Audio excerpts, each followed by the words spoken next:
Oh yeah now, my people, it's your guy, the Nigerian Englishman, and we are back here, One Touch TV settings. And although it's international break and it's not over yet, we got to talk about club football. It's the most exciting thing to talk about when it comes to football. I'm representing Nigeria right now because we they still try to qualify for the World Cup, so They that's going to be qualify. taken care of tomorrow. But today, want to bring club football back. Want to talk about this hot top four race going on in the Premier League right now, and I thought it was only right to bring some brothers, some representatives of those other teams to join me on this show tonight. So first of all, back again on the channel. Man, like he lost his voice for a few weeks, guys, but finally he's found it again. Spurs have got a few wins under their belts, and Deji Spurs is back. How you doing, Deji? Thank you very much, my brother. Yeah, I'm doing well. Obviously, now we're at the business end of the league season, and things are beginning to hot up. And this is when you separate men from mice. Do you know what I'm saying? Like mice from men. So, I'm looking forward to the running. I'm looking forward to tonight's discussion. For me, all our arts is let's just be polite and let's be realistic with what our predictions will be. But me and you have something outstanding. We've got a pinky riding on whoever finishes above who. And as we get into the later stages, it's beginning to literally hot up. So looking forward to that outcome. So yeah, and also big up the Super Eagles because you don't know Ghana must go. Yeah. Thank you. Yeah, tell them, and that's one thing. At least he at least said something in that statement that we can agree on, guys. So big up Deji for that. Yeah. So also he's also been ducking me torrid time since we last spoke. I think it was just the start of the Ragnarok era. He was gassed saying the Godfather to Klopp and all them man have arrived at the Theatre of Dreams. Guy was chest out, excited, but we're not seeing him since. But he's back by popular demand. Man like Moses, how you doing, Mo? Yes, bro. Thank you for a lovely intro. Nothing I don't expect. Yeah, man. Good, bro. My club is in the mud right now, bro. Look, I wish I could come on this show with a lot more energy, man. Typically, you know what I'm like, man. This was a couple months ago. I'm saying in my chest, I'm not worried about Arsenal. It's Arsenal. I'm not saying the same thing about Spurs as well. But right now, I've been humbled, innit? I've been humbled by my club. I've been humbled by the lack of leadership in the club as well. The manager's not been able to get anything out of him. Like, to be honest, I'm at a point now where I'm really questioning this club and whether it's just one of them things where this will never ever change. And Man United are just always going to be the nearly men now. Like the like, oh, do you remember Alex Ferguson times? Yeah. Like, I was laughing about like Liverpool man and that when I was at school. I feel like I was thinking about this the other Turning into day. them.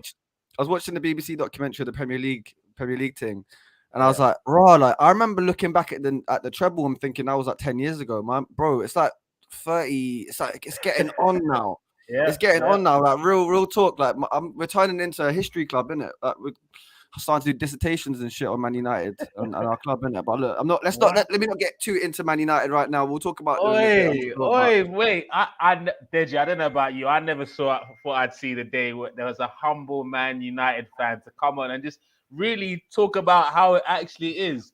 Not lost in the euphoria of the Fergie time. They're understanding where they are right now. Is this rare for you to hear as well, Deji? I don't know. Bro, it's very rare. And as my brother was speaking, Moses, the only thing that came to my mind was maybe during the Fergie era, we were dealing with witchcraft. Because where? Because the way that Man United has changed from back then, guaranteed trophies, to the team that they are now. I never thought I'd see Man United below second, let alone a team that is struggling to get Europa League. But you know what? I'm glad because for too many years, Man U fans wouldn't even look at fixtures. They would just roll up knowing guaranteed 3 points on the weekend. So welcome to our world, Moses. Welcome. Thank you for having me. Oh, mate, welcome, man.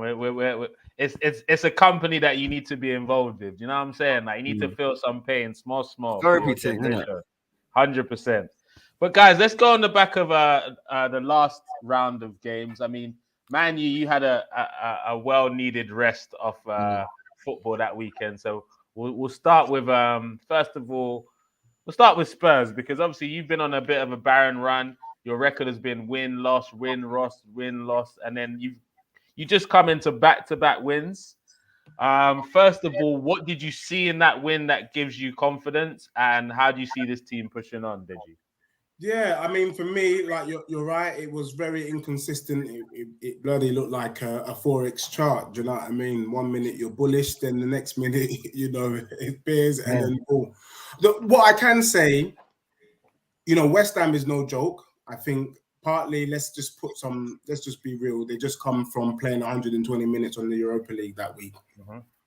But West Ham, when it comes to Spurs, they're always up for it, and we dealt with them from start to finish. You knew there was only going to be one winner. What was quite clear is that you can see the pattern of play. And we talked about it before under Nuno that you can't really see what Nuno's trying to do with the team. Even Arteta, you can kind of see what he's trying to do. Under Conte, we look more solid. And the only thing letting Tottenham down is the fact that our wing-backs are not good enough for the squad that we have. And I think we sort out the wing-backs this summer. So for me, things are looking positive.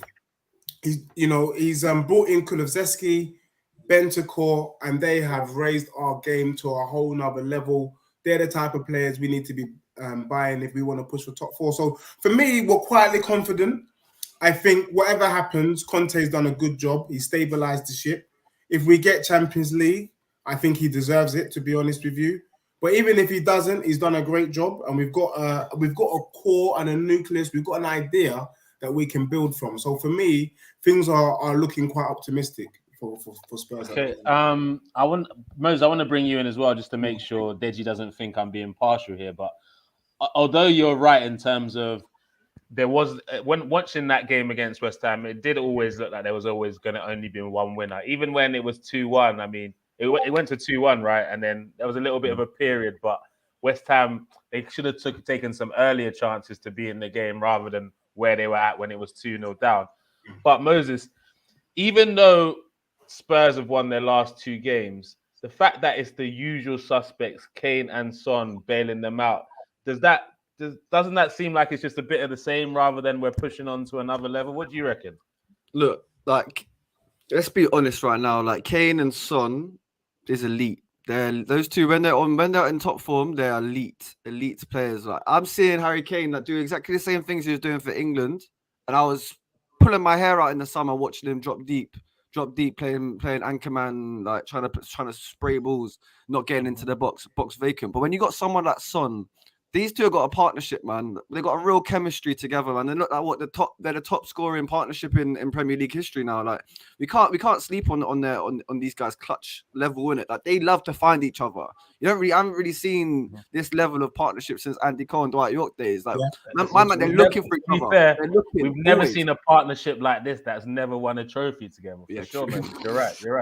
All right, cool. We're gonna be like that now. But I've got to say, yeah, that's the only thing that's concerning me with Spurs is that these two, if they stay fit, it's going to be a problem. And I know Man United just come off the back of we had a little Ronaldo show and we won 3-2. But to be honest, I'm banking on Spurs and Harry Kane and Son, for example, to turn up more times than Cristiano Ronaldo will. Do you know what I mean? The rest of the season. So that's what's concerning me personally. I think ultimately, look, if we're looking at Spurs' squad, it's a lot better since the January transfer window. They signed well. Conte obviously always he doesn't mess about. He's not signing anyone he doesn't want to sign, and it's clear that he's brought in players that he believes can do the job. And so that's what's concerning me now, man. For both Arsenal and Spurs, if you two get top four, that will be, you guys will be able to springboard off that and strengthen even further next season and be in a stronger position. So yeah, man, top four is all to fight for, man. Whoever gets top four, whoever does, the two teams that don't get top four will be licking their wounds. Whoever does is in. I'm not sure, less about United because we've been here before, but the team that does finish top four will have a real springboard to go on and then push the likes of the Cities, the Arsenals, the Chelseas, not the Arsenal, sorry, it's the Liverpools and Chelseas of this world. But yeah, man, got to give props to Tottenham, man. They're doing well. They just need to ride it out now, innit? They can't be dropping any more points. And I'd say, because I was in a Twitter space a couple of weeks back, and they were talking about top 10 managers currently over the last 3 years, and everyone kind of laughed at me when I mentioned Conte should still be in the top 5. They're like, but look at Spurs' form and blah blah blah. Let's be honest. I don't know if Deji agrees with me. That Spurs squad is in the top 4 squad. So whatever he's doing with them to keep them challenging, I reckon is impressive. So that even though they were on a bad run, I still think what he was doing with what he has was impressive. I don't know if you agree, Deji. Bro, I 100% agree with you. And that's why, and thank you, Moses, I have to say, when you say Antonio Conte, you have to start with Sir Antonio Conte. Put some respect on that man's name. And let me tell you why I'm saying what I'm saying. Conte himself, I think last week, said, under normal circumstances, he only comes into a team that's challenging. Straight up. This is the first time he's had to take on a team that was nowhere near his level. And as you rightly said, that Tottenham team is average. That team deserves to finish 8th last season. It hasn't really changed much. He's come in and he's increased the level. Harry Kane is looking like he's rolled back at least 5 years. Let's keep it real. Son is looking on fire. Even our mediocre Eric Dyer, who I do not rate at all, and Ben Davies, he's got them playing half decent football, and that's all you can ask for at this stage. And that's why I said the future looks good, because if he's able to get it over the line, the players that we're going to be bringing in is going to be better than what we have. And if we can finish top 4 with this squad, then you bring on Brazil. It's one of them ones there. So, mate. Look, yeah. Do you know what? I love football, and I love that the internet is all it doesn't delete itself. It's there, it's active, because we're gonna go back like that. It's only because Moses, this barren run that Tottenham were on, where they were winning, losing. It's only now that Deji has realized his squad is shit. Only now. Before, and I did that on purpose. Pick it up later. Him saying that they're a top 4 squad. Now he's saying, Conte is impressive that he's doing this with these dead. Brother, a lot of things can happen in 6 weeks in football, Moses. I like.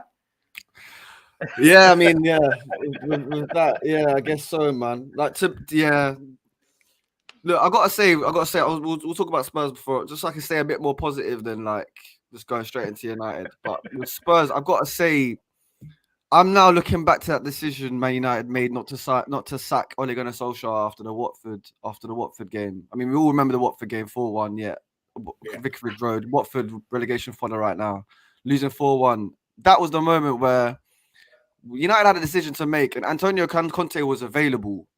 Spurs moved faster than us, and they look at the difference now, man. Like Man United squad, you cannot deny is 10 times not 10 times. I don't know, but you know what I mean. Like they're much better than both the North London, especially before January as well. Before January, yeah, much better squad.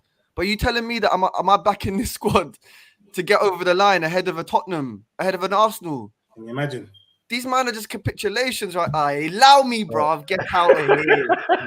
Even Ish came to check up on you, bruv. He said he's checking up on you. He's looking a bit stressed. We'll look after him. Ish, don't worry. We got your brother here, bruv. Don't worry. But big up my brother Ishmael, man. But this is what happens, bruv. He just comes in and I lose my track of my train of thought. But look, with Conte, bruv, like that guy just knows how to get results, and he doesn't mess around. Like what Man United need still to this day is a manager that can.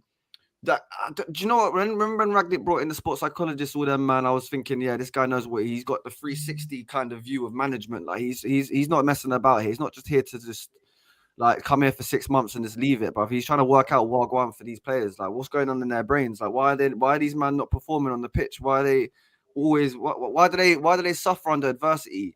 Conte, you don't need sports psychologists. My man on his ones will do that for you. Do you know what I mean? You don't need to be getting in any extra hires. And that's what I'm now looking back at that moment and thinking, Man United could have done with an Antonio Conte coming in and really, really like just roughing a couple people up. Do you know what I mean? Like Roy Keane style, like really just getting into their faces, finding out what's going on. And you're right, because a lot of these Man U players are like little babies now. Like they're moving like they're Fergie's last squad. You know, the ones that had a couple of Entitled. titles behind them, a couple that's how they're moving with these managers. And I believe the decline of Man U started as soon as the board picked Pogba and Martial over Mourinho at that time. There was a time where they couldn't make the player feel like they're bigger than the manager, and that's one thing that Fergie never allowed. He never I'm the allowed biggest it, bro. player.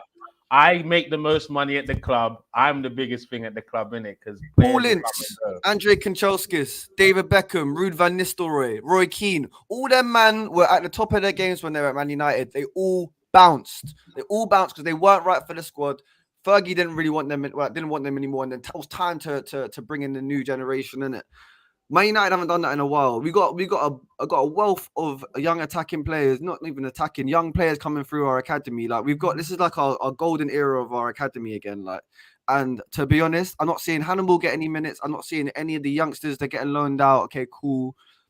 But where's the pathway into Man United? And to be honest, I don't know if the pathway is right for young players to be coming into Man United right now. We're throwing them into the fire. So yeah. There's a lot wrong with Man United right now. I don't know if you've got enough time today, bro, to be going into too much detail. But yeah, well, we're gonna come back to the Man U matter. Don't worry, because you lot had a week off of games. Let's talk about the other top 4 challenger that played last weekend. Calm down. Well, it's the truth. We're currently in pole position for that role, so there's no reason for me to be any more excited than I am right now. I'd be confident if I was you, man. I'd be confident I'm if I was calm. you. And Deji remembers, I've always said that top 6 was my goal this season. But now, due to circumstances, we're in pole position for the top 4. Everyone said that after the Liverpool game, we'd have a little bit of a blip, but we bounced straight back away from home at Aston Villa with a nice, comfortable victory. And although it was only 1-0.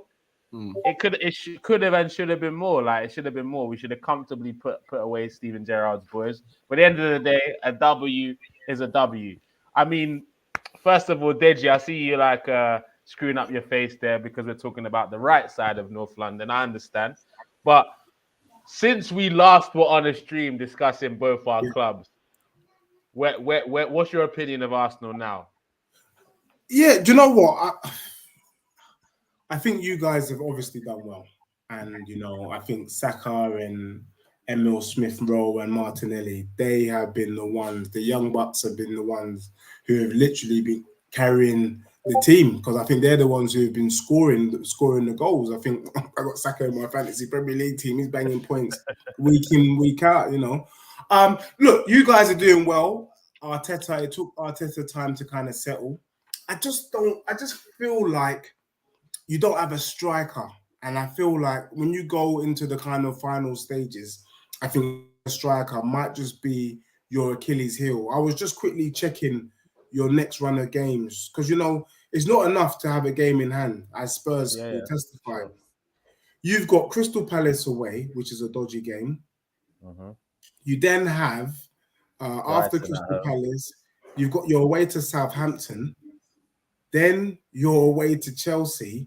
Now we got Palace, Brighton at home, and then Southampton. Yeah, they're dodgy games. So look, I think Arsenal have been playing well. I think you deserve so far to be where you are. And dare I say it, it looks like gradually you guys are becoming the Arsenal of old. I think to fully get there, your central midfield needs to kind of get sorted. You need a Patrick Vieira type. You need someone who's going to really run things. And you need Brother, first of all, Deji, we have a brother running things in midfield. The party has started. Have you not seen? No more gatherings, bro. Parties are going off, bruv. Left, right, and center, bruv. I'm not gonna lie. He looks like he just had a bowl of Gary before he gets on the pitch. But I need to see more from Partey, man. Yeah, I think I need more consistently. Okay. Since the Man City game, bar the little hiccup in Liverpool where he came back straight from the plane, like, he's been immense. He's been the glue. He's been everything in the middle of the park. I'm not saying he's not giving us. You're right. To be fair, he's not giving us a season's worth. But now, after a year bedding into the Premier League, after now defining his role more under Arteta, he's been showing some consistent displays, man. You guys have got to admit that at the very least. Yeah, look, I think Partey he's definitely stepped up. I mean, he's definitely your first pick over Xhaka, as an example. But yeah, no, Partey's been doing well, I guess. And I'm hearing that Tommy Yasu's back. I think he's been a fantastic signing for you guys. I would like to see Saliba start. I think he's a class act. But again, Ben White, I guess I've been surprised at his performance. But really, the people that have been carrying the can, who's been taking Arsenal on that charge, has been Saka, Emil Smith-Rowe, and Martinelli. Martinelli was terrorizing Man City in that last game. So you got to put some respect on them. As long as they stay fit, you've got every chance. God forbid one or two of them get injured, then I think you haven't got any replacements for them. And I don't think any of them have had an injury this season. Not any long term. No. They've had some niggles here and there, but no one's been long term. Luckily, they're young boys, so they recover quite quickly. But yeah, you're right. And that's for me one of the reasons why I can never rule out Man U, and I can never confidently say, yeah, we're going to win top 4, because the difference between us and between Arsenal, Spurs and Man U is Man U, if they can afford having 2 injuries and still have quality to come in. Although they're not gelling as a team as maybe Arsenal or Tottenham are, if 2 players in their starting lineup gets injured, they have quality backup to throw in. If Arsenal or Spurs, like for example, if Spurs lose a Son, it's a madness. If Arsenal lose a Partey, it's a madness. It's like, do you know what I'm saying? If you lose a Kane, madness. If we lose a Saka, madness. But you can afford to lose a Ronaldo. Pogba's missed quite a few months as well. Like you've got the quality. Yeah, I do agree that the gelling of the team isn't there, but the quality must give you some confidence, Moses. Like, bro, like, do you know what? Before January, we were in a strong position, a lot stronger. Bear in mind, we've lost the likes of Donny van der Beek and Anthony Martial. I know those guys weren't really, I mean, especially Donny. Donny wasn't playing, especially Martial wasn't playing that much either. But when we see the likes of like Anthony Elanga starting ahead of Marcus Rashford in a big court, last 16 of the Champions League. Do you know what I mean? Like that, for me, the squad is.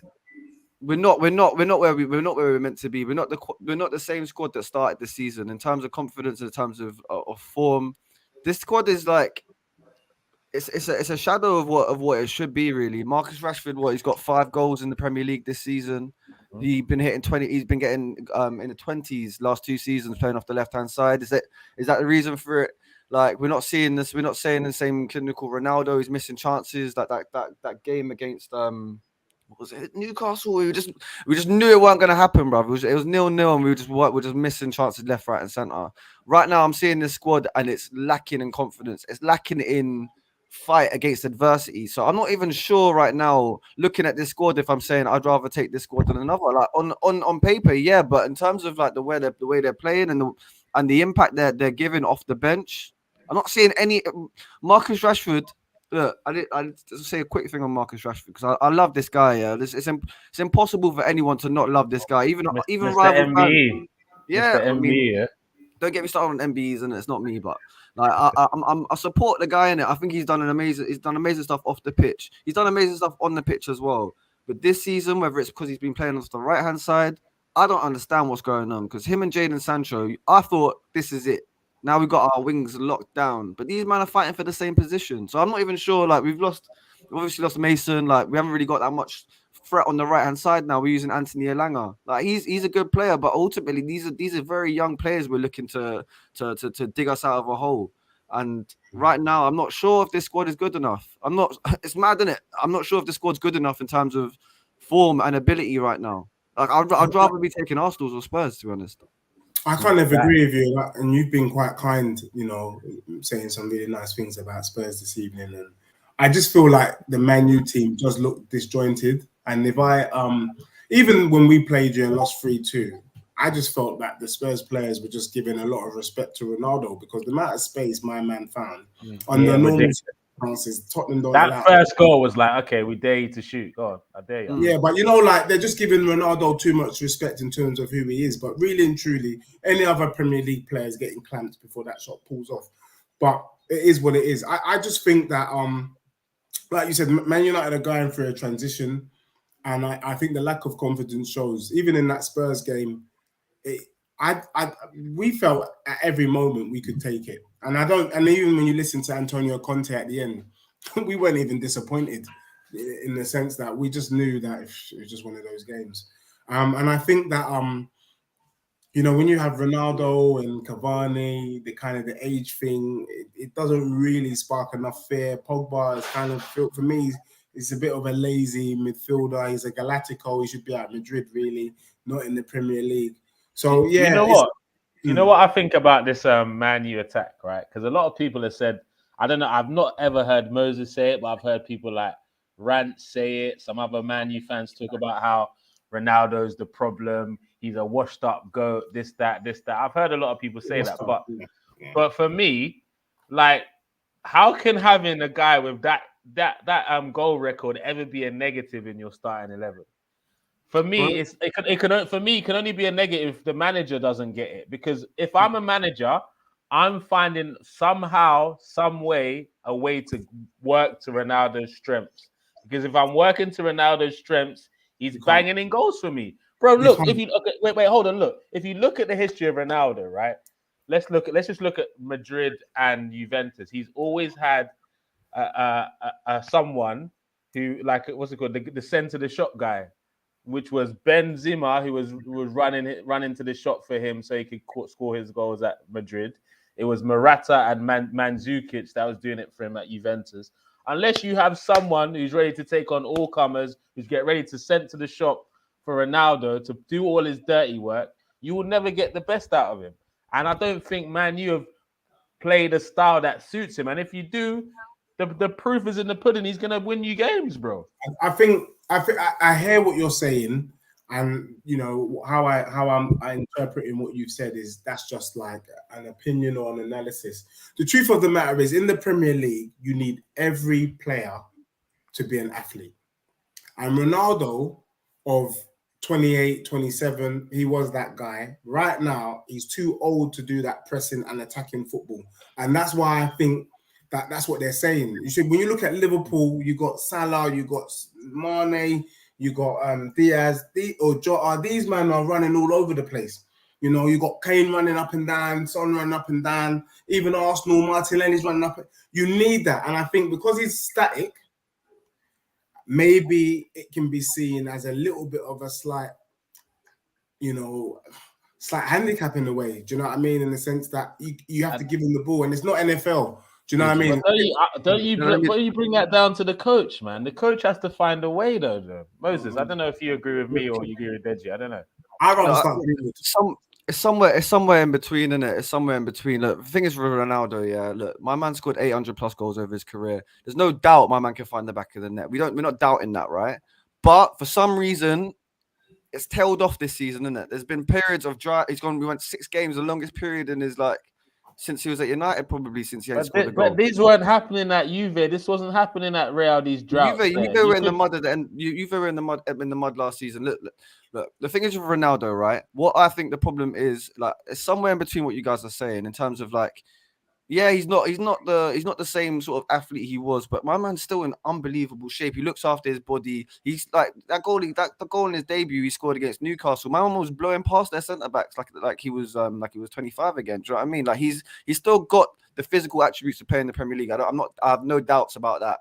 However, I think the fact that we didn't have Jadon Sancho on the right hand side for a long time, and we're still not really playing him on the right hand side. I think when you put Jadon Sancho on the right hand side, he's a creator. You put him on the left hand side, he's looking to score. Same thing with Marcus Rashford on the left hand side. The thing was especially true with Mason Greenwood on the right hand side. We ain't got right now. We haven't got a supply line for Ronaldo that's consistent. The one time I thought we might be getting something going is when Ragnick came in and we had Dallo and Alex Telles playing in the fullback positions, and they were looking to whip the ball in. Them man were looking for Ronaldo constantly, and I thought maybe there's something here. And we saw some goals where Tellez assisted him, Luke Shaw assisted him from wide. And I was starting to think, okay, cool. Now we're starting to understand how we feed Ronaldo. He's not been scoring enough headers. My man's he's great in the air. And like, even with having free, if he was playing against the back five, you look for the ball, he'll find gaps. My man's always alert. He's always ready. Like the amount of times he scored tap-ins in his career. Like we need to be able to put the ball into the box, and there's too much. We're just passing it around. McTominay, Fred, like just getting too many touches on the ball. Harry Maguire taking about 10 touches on the ball before he releases it. But the way we play is too slow. And the only time where I actually felt tactically and stylistically we actually looked like a team that I could be proud of was Rangnick's first game when we played Palace in those first 30 minutes. That's the best I've seen Man United play all season. Those first 30 minutes, we were all actually maybe the Atletico Madrid game. We were incredible, and there's another example of us just not finishing our dinners. And for me, look, Ronaldo has some part to play in that, but I also think in terms of a consistent supply line, like when you look at Liverpool players, like Trent when he gets the ball out wide, Robertson when he gets the ball out wide, the players in the box know what's going to happen. They can almost predict where the ball's going to go, when it's going to be played. Because there's a plan. There's a clear plan to how they're playing and how they move. Yeah. But with Man United at the moment, Oli didn't really have it.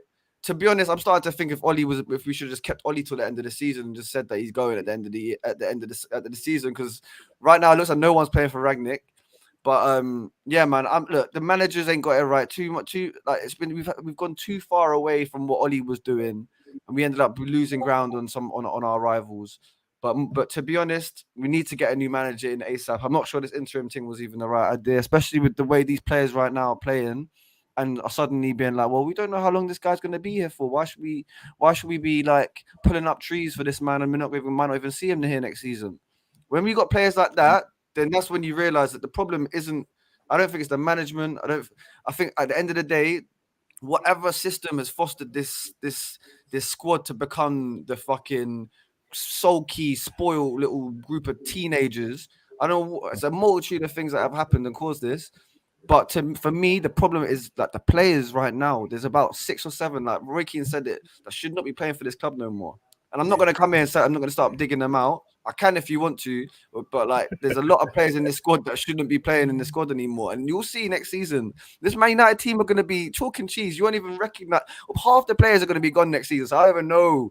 We need top 4, bro. We need top 4 more than like, I don't think you understand, but like it's the furthest we've been from top 4 in a long time. Even Project Restart when we were chasing down Leicester, like this feels like far. I feel like Moses, I'm not gonna lie to you. I'm encouraged to, based on your own, to just have some therapy sessions talking about Man U, because this is serious. I'm seeing you stressed right here, right now, brother. I've never seen a Man U fan in so much pain. And guys, we're being joined by a rarity that you'll see, a Nigerian West Ham United fan, as in represented. I think he's sorting out his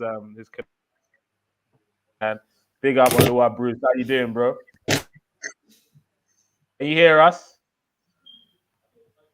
Okay, when you can, just chime in when you can. Not bad, bro. Not bad. Yeah, the connect. We can hear you, but it's the connection is coming in and out right now. I don't know. Hold on, let me jump off cam or something for a bit. Say your piece. Yeah, so I'm gonna go through some of the comments while he's sorting out his connection, guys. Ishmael says, "Man said bowl of Gary." Now I know, and that's the difference. He was eating fish and chips. That was what was messing him last season. Now he's got out of the English diet and he's back on the fufu, the Gary price. Now we're seeing the best of Thomas Partey all over again. He asked me, would I give Lacazette a new deal? To be honest, I wouldn't mind giving him an extra deal if we go and sign a big striker, because to think of our board are going to sign 2 big strikers in the summer, I find that hard to believe. If we keep Laka, then it gives us the opportunity to wait one more season to go for that other big striker. Moses, I think this is for you. He missed best. I think that was Rashford, right? No, that was Ronaldo, Right. man. That was like Ronaldo, when Ronaldo. you know them games where you're watching it and you're like, no, like, how did you miss that one? Like how like this is you just get that feeling the game's it's not gonna pan out the way you want it to pan out. Yeah, that was the game. Yeah.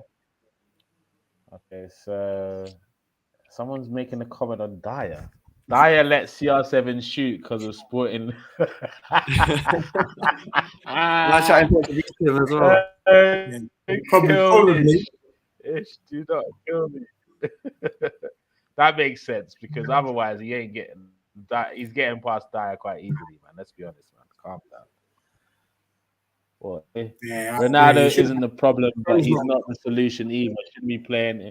I agree. He definitely shouldn't be playing week in, week out. I agree with that one, but I don't think. I think Man U's problems are way bigger than. And with the right manager, they'll find a way to fit him in the squad. Adenike says Ollie should have stayed. Deji is gas. Spurs to finish 7th. I'm assuming she's an Arsenal fan. Big up Adenike. And Chad said it's definitely. Go on, say it. No, I'm just thinking that I don't know how Adenike could even come out with that. How I'm gassed. I mean, the truth of the matter is Tottenham are on a high. From the 3 clubs or 4 clubs representing this panel tonight, there's only one team that you can say legitly is definitely scaling at higher heights, and that is Spurs, and that's a fact. What? I thought I wasn't expecting you to say Spurs. I'm not gonna lie. I thought it was Arsenal. So who's gonna say it? Arsenal? Scaling new heights, bro. Send me your Deji, please. The wheels are about to fall off for Arsenal. The what? Bro, I hope you're right, Deji. I hope The wheels are about to fall off for Arsenal. Trust me. Man United to close it. I won't lie to you, Moses and Deji. That's what the whole is praying on. Arsenal, like the wheels on our bus come off finally. They don't want to believe. We have a new bus. We don't need generator for this bus again. NEPA no take lights. We are going and going and going and going. Unlike Ariston, as they used to say, right? Our train is going, bro. We're on the top 4 train right now. Hope so for you guys. Chad said, but there's no leadership at the top as well. I mean, when Harry Maguire is your captain, I mean, it's quite hard for someone like Ronaldo to come in and listen to him. Quickly on Harry Maguire. Look, if any of you people here are watching and you're familiar with Weird and Wonderful and like me and my boy Ishmael's thing in it, like, you know, I go on about Harry Maguire like too much. Like, it's getting to a point now where I'm like, I don't even like. It's getting to a point now where like people almost assume that when I watch a Man United game, I want him to do badly, which is never the case. Like, I'm not one of them fans where like I can never want Man United to do badly because I don't like one player. But boy, it's close with this man. Do you know what I mean? Like, it's almost like it's getting to a point where I can't even wish he does any. Because by this stage, he's already done enough for him to already had his captaincy stripped. He's done the whole Malia or whatever, like in the summer, innit? Like, what, I can't remember, Greece, I think. Yeah, he went to Mykonos and done that. That was enough to strip him of the captaincy. Like, my man's going out there trying to bribe Russian, whatever, not Russians, but and he's still got the armband. That's still got the. And then and like, as if that isn't enough, these performances my man's putting in. Like, you saw him in the England doing the Rondo thing, yeah, when he was like 40. That man was trying to get personal best, and my man was. But that happens on a regular for Man United. Like, do you remember what was it against Man City? My man was dummying it to De Bruyne to bag it. Like there's so many moments where you're like, what's going on in your head, bro? Like, what are you thinking? Clear it. Stop taking all these touches and pass the ball, release it, keep it moving. He's not only stealing the living, he's stealing the living at the highest level. Yeah, bro. His agent needs to get hired, bro. His agent needs all the props. Killing me, man. He's got this. His agent is so good. It's got England fans riding for him like, nah, but when he's playing for England, he's different. All the time, his agent has got him. I don't know how much thousands he's worth every single salary. His agent's made him captain of Manchester United. His agent, even after he got arrested, he's still in his England role and Man U role. Like, big up Harry Maguire's agent, man. I don't know where you do you know what's next time, but boy, do you know what's worse about this as well? Do you remember the last international break? I swear my man was doing knee slides doing that. Yeah. Do I remember? Yes. My man was doing that. scoring against Andorra or something, doing that. Yeah. That's Look when, at for me me, now. I was like, I'm cutting ties with my man, because for him to be doing that, who's directing at who? Who's he directing at? It's not England fans. It's not the England fans booing him. It's your club. It's your club that you're doing that to. And it's to legends like Roy Keane are doing that too. Have some manners, yeah. Sort your performances out for my club. Can't even say our club. Sort your performances out for Manchester United. Then you can be doing that when you start bagging goals in the Premier League. Not when you're doing it against Andorra in the Brother, would you have manners if after you got arrested and bribing man in on holiday they still give you the captaincy? Would you have manners then? So bro, that's what I mean. Why would I need to have manners? Where are the standards at my club, bro? Find them, I beg. Check my property, bro. Hey, what's it called? Hanif sending for you there, Deji. He says, is that Deji, the guy who disrespected the FA Cup? Spurs fan moving mad. Yeah, I do remember that. Hanif, I remember when he was all disrespecting the FA Cup, saying it's a little competition. A competition that them men haven't won Gaza, you know. Can I ask Moses, Gaza, you know. As a Man U fan, because you weren't on the show, I'm just going to ask you real talk. Would you rather finish 5th with the FA Cup or finish 4th with no cup? Brother, don't answer. That's as a Man United fan. Let me have. I've got to say, as a Man United fan, because this is what I'm saying. You're a Man United fan, so don't answer his question, Moses. No, but I don't think it's going to be in his favor, innit? But as a Man United fan, look, I've seen my club picked up the FA Cup a couple times. Look, for me, the FA Cup wasn't enough for people like Louis van Gaal to keep his job. So if you're asking me as a Man United fan, is that enough? Would I take that? Probably not. But we've got this hoodoo right now. We've got this hoodoo where we need to get a trophy, where we need to get some feel good feeling around Man United. But if we got the FA Cup and finished 5th, I'm not happy about that. I'm not happy about Europa League twice. Like, we got the Europa League because we finished 5th, and then we won the FA Cup, so we get the Europa League again. Well, that doesn't get us Champions League. Yeah. Like, for me, as a club, as Man United, we belong in the Champions League. We belong in it. Like, simple as that. Like, I remember when it was a failure when we got knocked out in the first qualifying round. Like, we can't be looking to win FA Cups, because then we start slipping. And we start forgetting about where our league position is. But also, we can't be finishing 4th and thinking that's enough. So for me, that's a problematic question. Yeah, no, I hear that. But you know what I like about you and the Man U fans? At least you guys are not lowering your standards. Where we have Arsenal, who used to be season in, season out, was it 20 seasons in a row, guaranteed Champions League football, now want to come and tell me that, you know, the FA Cup is the big thing for them and try and share it in my face. To be honest with you, I would rather finish 4th than have the FA Cup. I'm not going to lie. I think Spurs You are lying, Deji. You are lying. I feel like you need it. You need you are lying, bro. Pochettino said it best. He said, "You lot are too hype on this FA Cup thing. It's not important. There's only 2 cups I care about." Because he knew he wasn't winning anything, Deji. That's Champions League football. Our desire to win any cup, any Mickey Mouse Cup, has led us to be fighting for 4th with you lot. Had we just stuck with the Pochettino plan, there would be no us 3 talking about top 4. No, we would have secured that place, if not 3rd, if not battling for the Premier League, and that's the difference. Do you know what it is? Yeah. Do you know what's a good way of describing this? You remember in like the Olympics when they're doing all them diving competitions and that, and you see like Tom Daly gas to get 3rd, but you see these Chinese divers. My man's crying getting 2nd. My man's on there. It's just the standards in it. And like, if you think as a Spurs fan, getting top 4 is a springboard for you getting getting closer to the Premier League, I can see that, because that's the way I think, innit? I'm like, top 4 isn't enough. I'm looking to, can we strengthen in the transfer window? Is this going to mean we get better quality of players? That's what I'm thinking. Man United finishing in 5th and getting the FA Cup, cool, we get a trophy, but who are we going to sign in the summer? Like, no one's going to come to Man United because we won the FA Cup. Do you know what I mean? Let me break it down. So let me address both of you guys' angles. First of all, as a football fan, first, I want to celebrate my club winning things. Yeah. If it's a trophy that I'm competing for, I'm not talking about pre-season like you'd know about.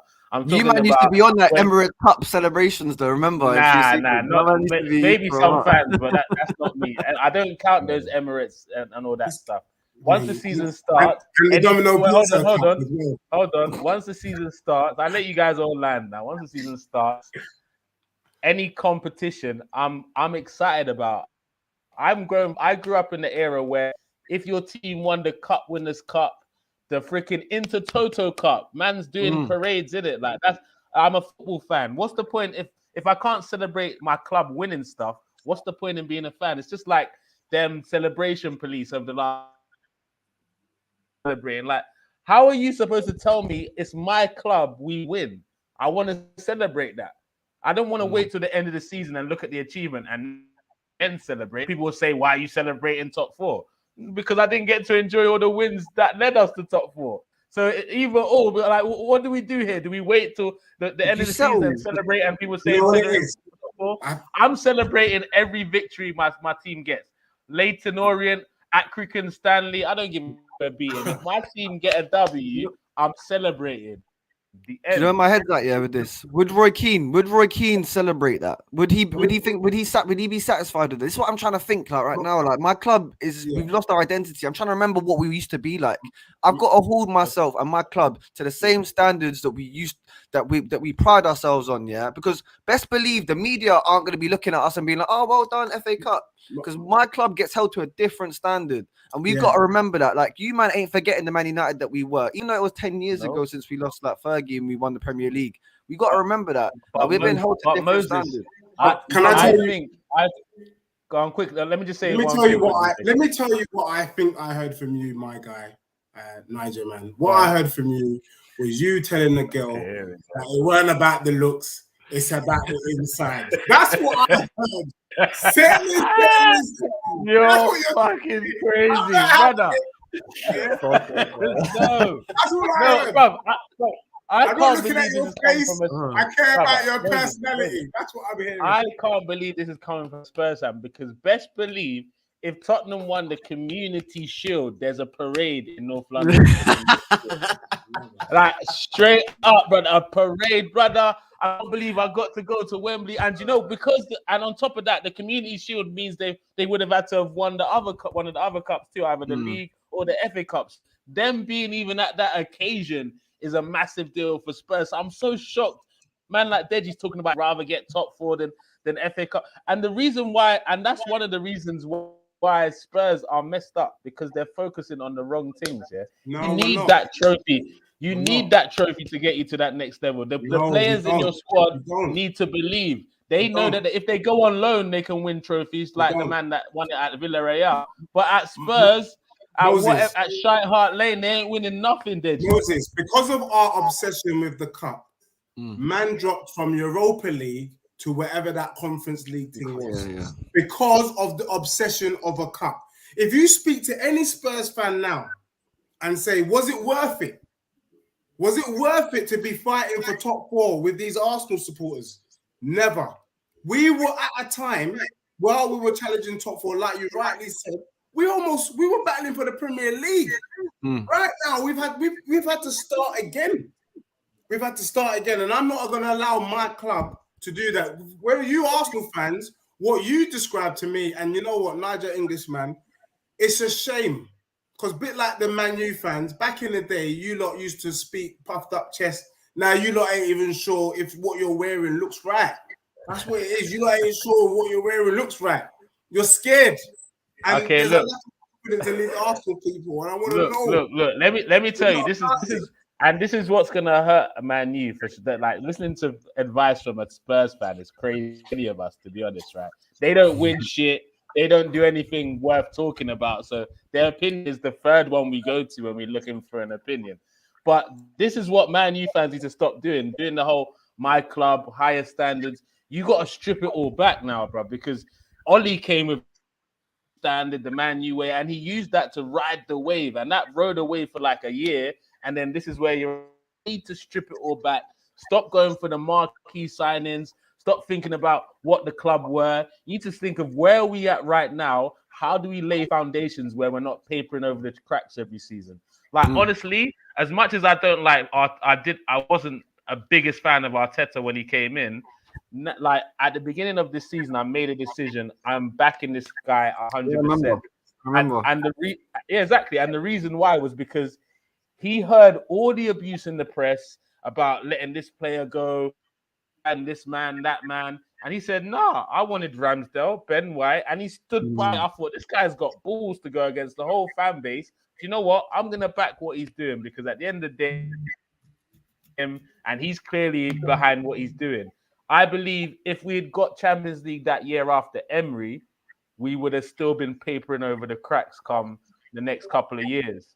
Whereas the fact that we stripped it all the way back to Arteta, finishing 8th, I didn't like for the last 2 years, getting rid of the deadwood, the people that are leaking stories to the press, the cliques in the team. And now we've got a young team who truly are behind their manager and respect their guy. And that's what, man, you need to go through personally. Yeah, I mean, I feel like that's what we're going through right now. I mean, we're getting them same leaks, bruv. We're having that. We've got that same toxicity in our squad. And do you know what? I'd like to just think about this right now. Yeah, if we look at the defining factors, I think for Man United is the manager and the lack of cohesion in the squad, right? And if I look at the rest of these top 3 teams, right, we're looking at Arsenal, we're looking at Spurs as well. Spurs have the manager. They might not have the squad, but they got Harry Kane and Son as well. So I think that's a big allowance, isn't it? But they got the manager. Arsenal might not have the manager, or you might have the manager, but in terms of like proven pedigree, you're right. Spurs have it. Conte is the best manager of the 3. Facts. But in terms of a cohesive squad and a cohesive starting 11 that knows what they're doing, Arsenal have it. What have Man United got, bro? What have we got? You're one. This is why I say, man, you're always in the conversation. You have a list of game changers. You might not have a cohesive squad, but you got a player that they can take over a game for 10 minutes and score one and set up one. You got to know how. Which of them are going to win? We don't have them players. But is that? Can I rely on that to claw back 4 points and a game in hand on Arsenal? Do I back? You can, because you've got winners in your team. The one thing you do have is you've got a team that's won trophies. You've got a team. You've got players that have won, and that's the only thing I'll probably take. You know, Spurs, we've not won nothing. Arsenal, that current squad, the type of thing that they're winning is not. They're not really battled. I haven't. You see how we struggled to say we've not won nothing. No, because what I'm saying is you lot have won FA Cup, but you lot ain't just really. Leave it at that, Deji. Just leave it at that. Just move on to a point, innit? But you know, you got Ronaldo. He's a winner, and you know Rashford. I mean, some of these man. I think Rashford won. Did he win the Champions League with you guys? No, he won. He won the Europa League. Yeah, Europa League. Europa League FA Cup. Dotted about. So I think if anyone can do it, because really at this late stage, at the business end, it's more about the mentality. Who can cope with the pressure more? And I think from the 3 of us, truth be told, and you got to put some respect on it, Man U can probably cope with the pressure more than any of the 3 of us. I think Arsenal's team is still gelling. They're showing signs. They won the FA Cup. Spurs, we know what Spurs normally do under pressure. Under pressure, we always crack. And I'm hoping that this season we can actually step up. And that's the challenge that Antonio's put to the squad.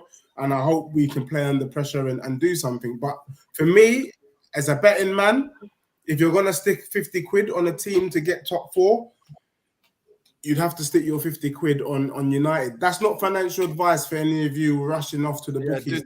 I wouldn't be recommending that, bro. But I think it has to be Man U. You want to play safe. Deji made a very, very valid point. Like, if you look at all the squads, there's not one man in the Arsenal squad that when the chips are down, they'll be like, yo, guys, I remember being in this situation back in Madrid where and we ended up winning the Champions League and the title. There's no one in our squad that can have that conversation. Same way at Spurs. I mean, the coach can talk about experiences where he's with big title winners with Chelsea and Inter, but at the end of the day, he hasn't got players to carry that mentality on the pitch. And United, they've got a Pogba who's a World Cup winner. De Gea has actually won a Premier League title with United. They've got Ronaldo who's won, the accolades of him. Even you got Phil Jones in the squad there to rally in the troops of the last Fergie Premier League. When was his contract finish? Half about that. Bro, he got a new contract a couple of years ago. 2.5 years. But the thing is, as much as we laugh about that, he's there, bro. I appreciate that. And do you know what? I'd rather have Phil Jones starting games than Harry Maguire. I'm not going to lie. I'm just saying that straight. But when you said there about Man United players and pressure, I don't know anymore. I'm not so certain. I'm not so certain we can handle the pressure. Like we're not in the Champions League. We are fighting for nothing this season. What pressure is that? What pressure have we got on our shoulders just to finish top 4? And I'm seeing now, to be honest, I don't think this team can handle adversity the same way. The way I'm hearing Luke Shaw coming out now in the international window saying it's nice to be liked, or I feel wanted at England.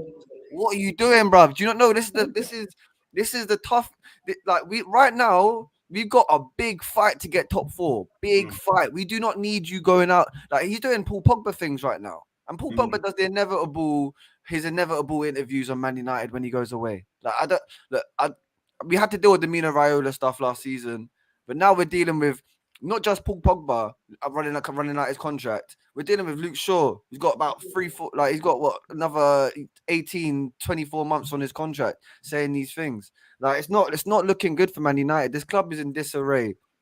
And for me, we've got to rely on our youth to get us out of it. Because I'm looking at like Jesse Lingard gonna leave, Paul Pogba gonna leave, Maguire, you gotta leave. Like I'm looking at a lot of players in this squad now that I don't even think they care about the pressure no more. They're not, their chest ain't on the line. And I'm hearing Ronaldo saying stuff like, even if we finish Europa League, I'm still staying. I don't want to be hearing that right now, bro. We still got to fight. You know what I mean? We've got to fight on our cards. And my man saying, well, I'll still be here next year if you finish Europe. I don't want to be hearing this sort of stuff. And for me right now, I don't know if we've got the minerals to be dealing with the pressure right now. I think we're worried about who's going to be our manager next season, to be honest. I think I hear what you're saying, and I think you're right. And part of me would say, look, if that is the case, then then Tottenham are odds-on favourite to get 4th spot. I just look at the players, and I just think if they're going to be, one thing about being a footballer is you have to be competitive in it. That's the nature. That's why you become a footballer. And I just can't see these men, especially with Ronaldo in the camp. I can't see them rolling over. I think the true test will be whoever wins between you two, because you two have to play each other. Yeah, it's true. That's That's a big games, man. Could be the kind of deciding factor. And that was the other point, I wanted to say, in Arsenal's last 9 games or so, was it 10 games? They still got to play Chelsea. They got to play Spurs. They got to play United. They got to play Southampton. They got Newcastle and Everton back down there as well. Not a joke. Yeah, it really our isn't a joke. fixtures are definitely the tougher. Oh, you got Chelsea, United, West Ham, and then you got Leeds, Everton, Tottenham all scrapping. Leeds, Everton, Newcastle all scrapping on the bottom. So scrapping. Exactly. So if we do get this top 4, you can never say we did it by accident. We definitely deserved it, man. 100%. We're definitely gonna take it all the way. But before we even I would say you deserve it if you get top 4. Me. You have to come on here.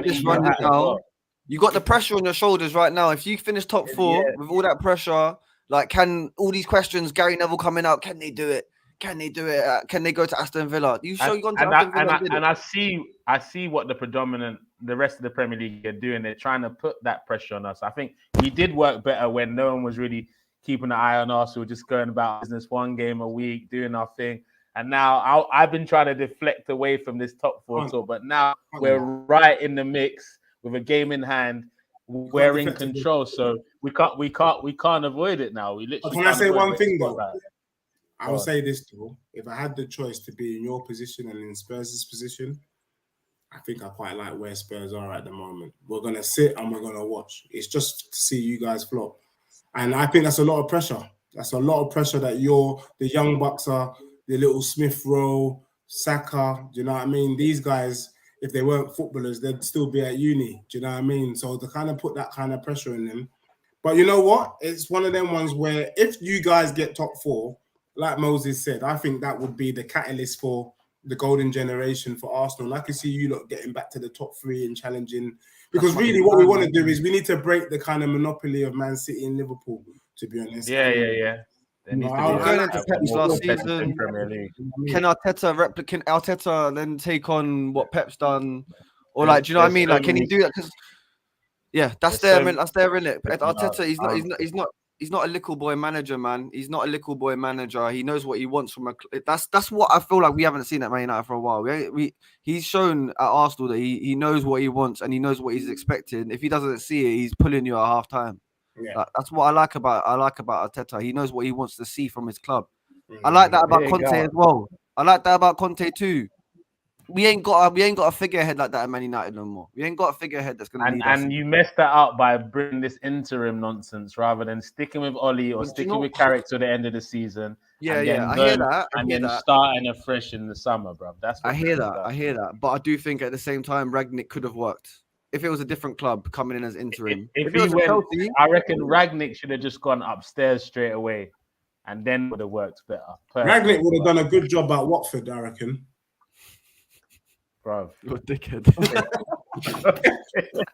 Yes, bro. I'm gonna end the show with some comments. Then I'm gonna ask you how many points you expect. All right, cool. From the next 3 games. So we've got RJ. He says Maguire is class. Ha ha ha. I think he's.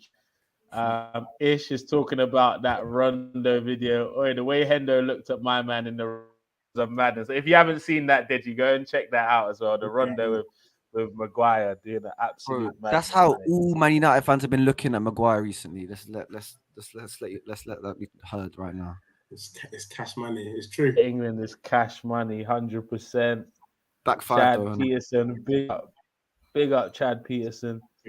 He said, "Give me fitness and United can sign me. I'll replace him." Rah, bro. It's that serious. He said he can replace even Maguire at United.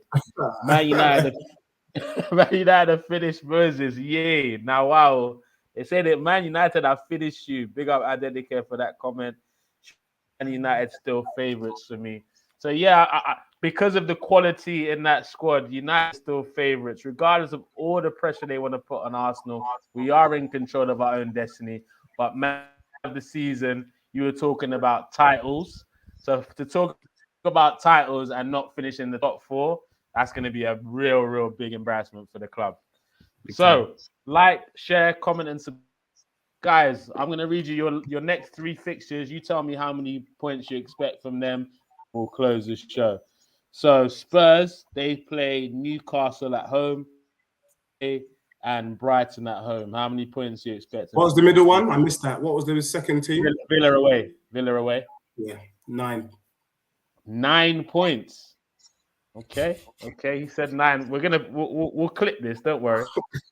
Right or wrong. These two. Man, you got Leicester at home, Everton away, and Norwich at home. What do you expect from that, Moses? Do you know what? Honestly, 7 points. We should be getting minimum 7.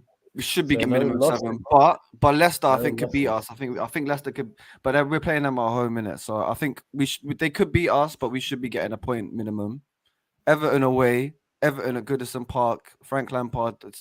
I could never guarantee anything at Goodison Park, but I'd like to think we get the 3 points. Norwich as well, they're relegation fodder. But we could easily come away from this with 3 points, and that's it. I'm not joking. All these if buts and maybes for Moses, but relax, man, relax. So we got Crystal Palace away, Brighton at home, Southampton away. Those respectfully 7 points. But I would. Can I chime in on that? Go on. For me, this is England in the Eurovision Song Contest, mate. No point. Right. All right. Do you know what? I think it will struggle against Southampton. I'm not gonna lie. I think Arsenal will struggle against Southampton. I think it can struggle against Palace. I think you can struggle for all 3 games. To be honest, possession Brighton. Our toughest game will be, for me, Crystal Palace. I reckon win the other 2 comfortably. Brighton and Southampton will beat them. Don't sleep on Southampton, my guy. Southampton. Yeah, we're not you, bro. We're not you, Deji. We're not you. We deal with the Saints. Hey, someone pick this up, please. Can you the Saints don't come marching into the Emirates, bro. We go. No point. We will march into the areas and show you how it's done. Look, even though you lost 4 points against them, and they had 10 draw against Palace, you've already beaten me straight away. But I'm here to say no point. All right, whatever. Well, we're gonna clip these, see whose prediction is right. We'll see in 3 weeks' time if Deji goes into his hibernation again, or we're gonna be able to see him on the show. We'll see if somehow Moses gets some confidence, a few CR7 goals to get him excited again. Who knows? But like, share, comment, and subscribe. The contact details for all these guys is going to be in the description of this video, guys. Thanks very much for everyone joining us in the comments. Everyone that's watching now, everyone that's watching later.